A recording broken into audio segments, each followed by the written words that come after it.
That is a pretty long rig. It's so large I can't even get far enough back to get the whole thing in the shot.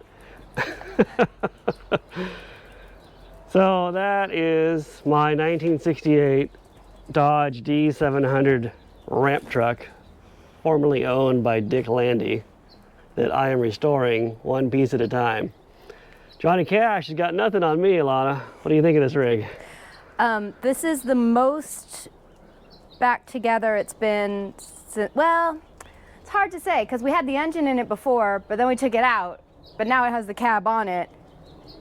Anyway, it's all hooked up and ready to go because we found a place that's gonna rebuild the truck body for it. Yeah, the truck body is missing a lot of key features and we're gonna have them replicated. That's what it looked like in happier times. Couple photos.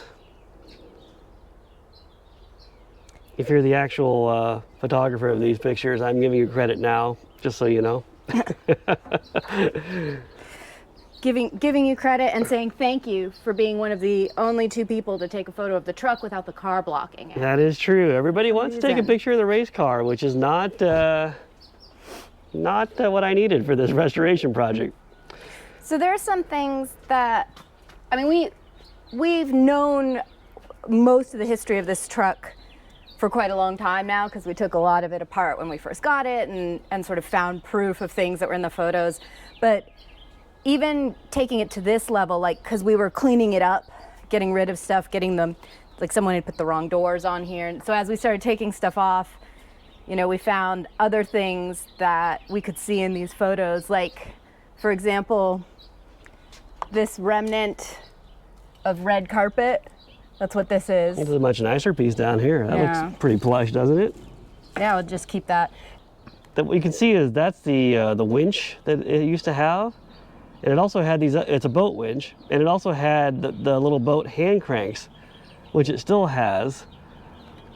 And that little hole right there is where the electrical wire went through for the winch. So I have all that to put back on, but it's just kind of funny that Landy was into boating and he utilized, you know, boat trailer winches for both the tie down and for winching the car up. For a long time I didn't know what kind of winch this truck had. It was very unusual looking, but I finally identified it because of this picture as being a power winch made in Colorado for boat trailers. Do you know what these lights are? I do not know what those lights are yet. I've never seen a good enough picture to tell me. So they're still elusive. But we're gonna get these doors remade properly. Yeah, there's a lot to do. And then we got to find this exact box. Those are NOS Chrysler carburetor boxes. And some vintage Valvoline. I'm not doing any of that. You don't want to play dress up with this truck? No, this truck has seen a little bit of use. And I'm relying on old Tow Mator here to haul this thing down to the body shop. 1965 Ford Wrecker, doing what it's best. And if you've seen the video where I drive this, you'll know that he is not going to let me drive it with this hooked up to it. No, you don't need to be driving this. But there you go. There's would you call this a project truck update? Yeah, I would say that is exactly what it is. All right. Hopefully this guy does a good job and we can recommend him. I'm not using his name just yet to see how well it comes out. So if you're watching this, Robin, make sure you do a good job for me. All right, there you go. We'll bring you back when there's something better to look at. All right, there you go. Yeah, thanks. You're looking at me right now. All right, there you go. We'll bring you back when the truck is more complete.